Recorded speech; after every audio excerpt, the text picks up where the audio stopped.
Hey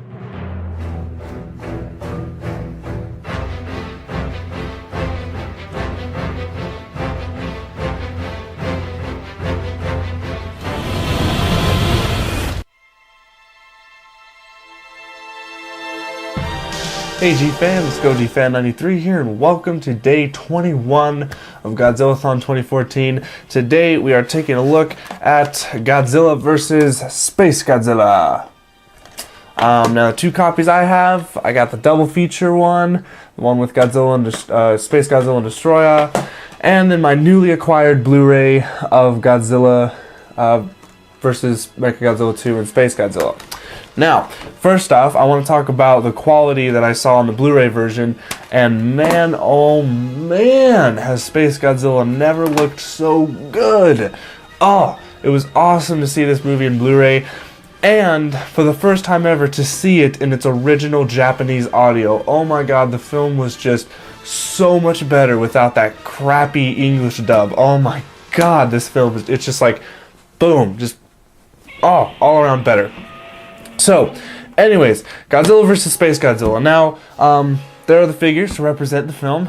Got my Bandai Japan, Moguera, Bandai Godzilla, and then my Bandai Creation SpaceGodzilla. So,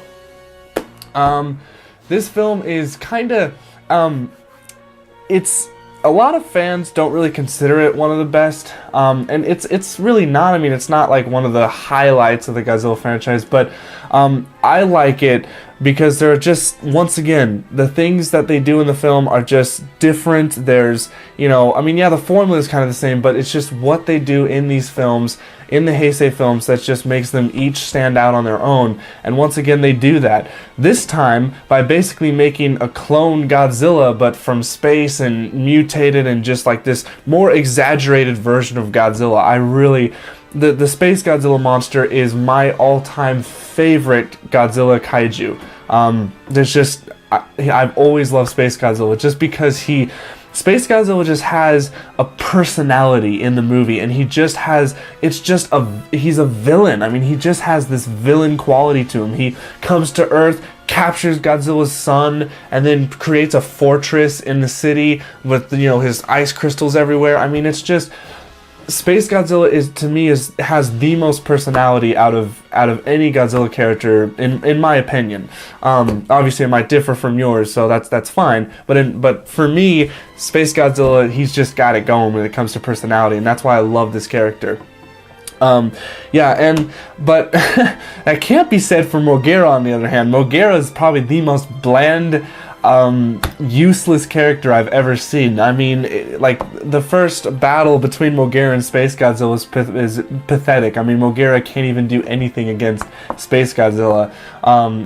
Even in the final battle, I mean, yeah, Moguera does some damage to Space Godzilla, but in the end, you know, I think Godzilla could have done it well without Moguera. But anyways, I think that's why they gave him more personality in the video games, because Moguera in the video games, he's actually pretty cool, but in the movie, is just a bland robot. He's more bland than Mechagodzilla 2. And what's really funny is that they make this guy right after Mechagodzilla 2, and I'm thinking, why do they think that this guy's gonna do better when Mechagodzilla 2 couldn't even take down Godzilla? Like, why do they think that? Anyways, so yeah, but once again, just a really awesome film with like the storyline, and there's just really cool things that they're trying to do. So what they're trying to do with Godzilla this time, they have two plans. They're trying to use Moguera to kill Godzilla, and then they have another project which is like called the T Project, and it basically what they're trying to do is they're trying to communicate with Godzilla,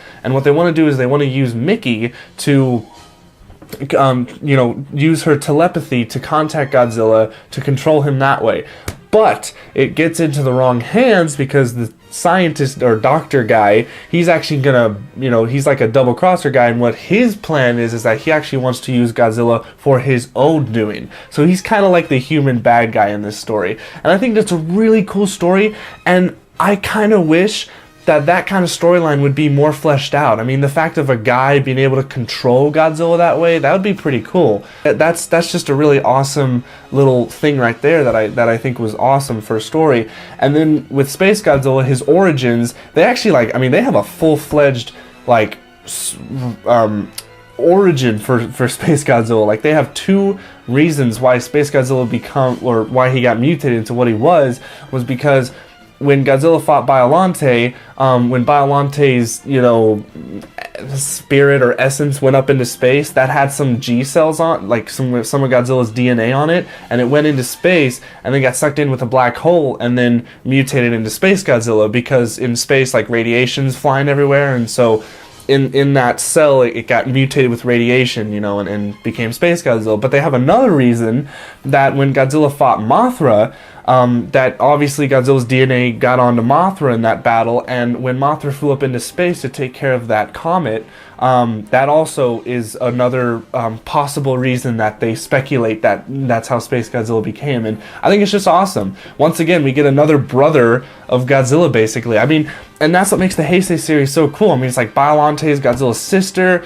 Rodan is like Godzilla's cousin or something, SpaceGodzilla is, you know, Godzilla's brother, basically. I mean, it's so cool. And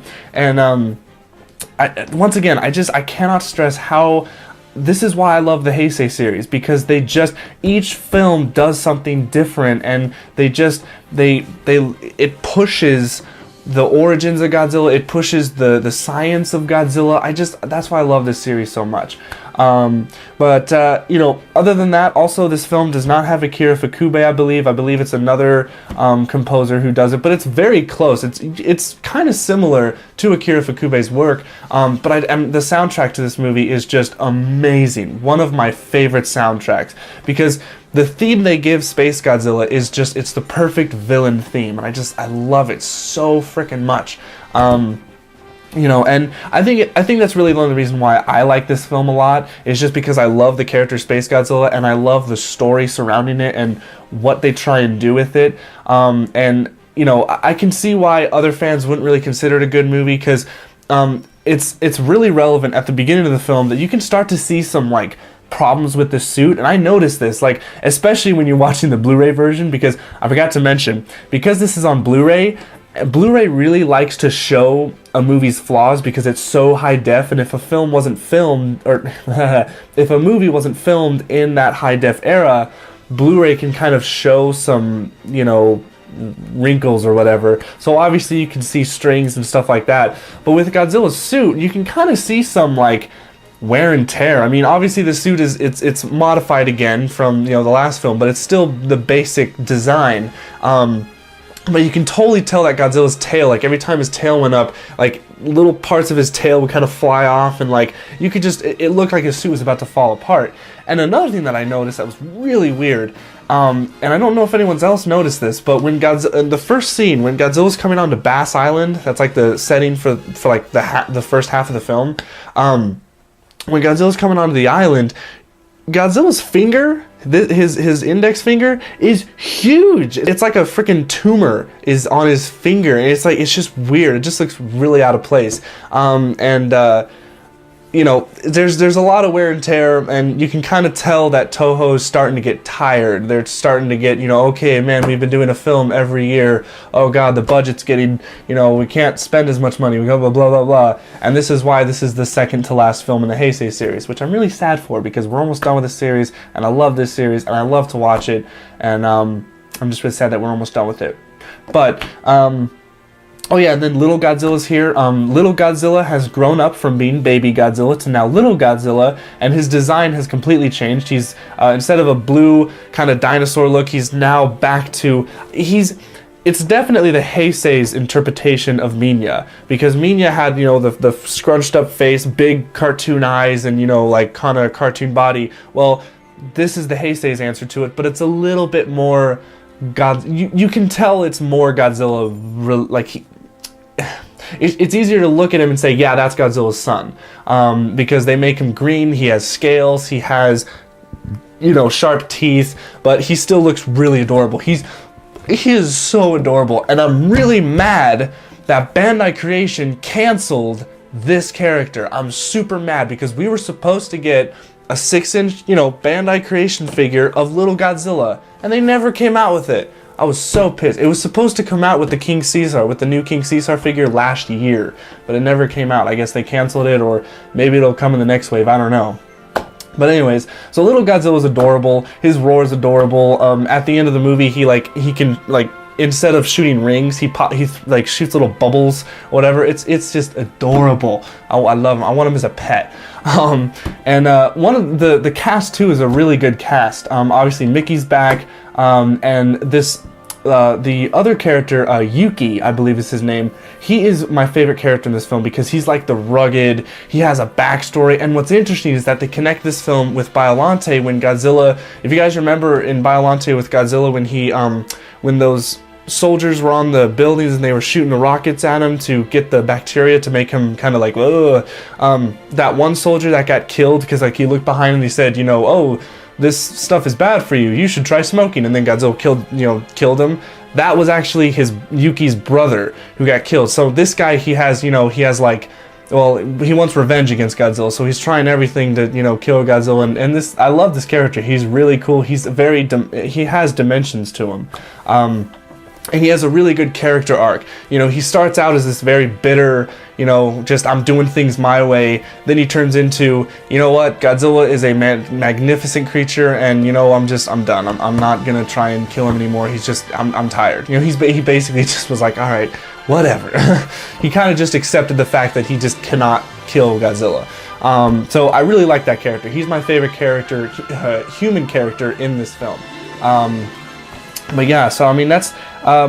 Oh, and also one more thing that I want to say is that the ending to this movie, the near the credits, the last scene where all the cast is on the beach and they're watching Godzilla but they're watching Godzilla, go into the ocean and stuff. I love that scene. It's so beautiful. There's a lot of beautiful scenery in this movie as well. There's one scene where one of the main characters is talking to Mickey, and it's a sunset, and it's beautiful, and they're talking about how mankind likes to fight, and we, why can't we just do things peacefully?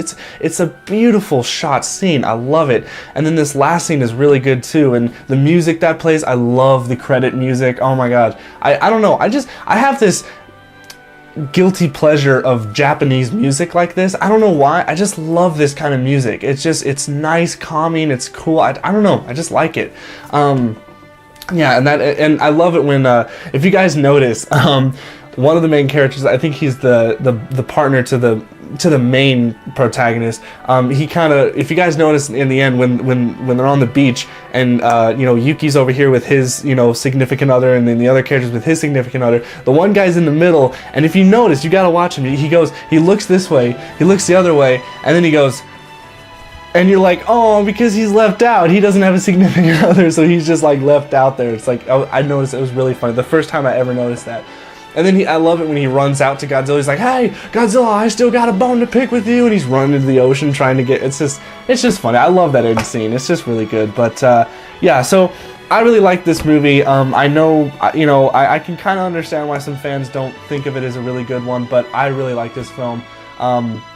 Probably just because I'm biased for the whole Heisei series, So, but it's really good when you look at it in these kind of ways. It has some really good things going for it, and it has a good message. And it's a little bit preachy, but not as preachy as Battle for Earth, that's for sure.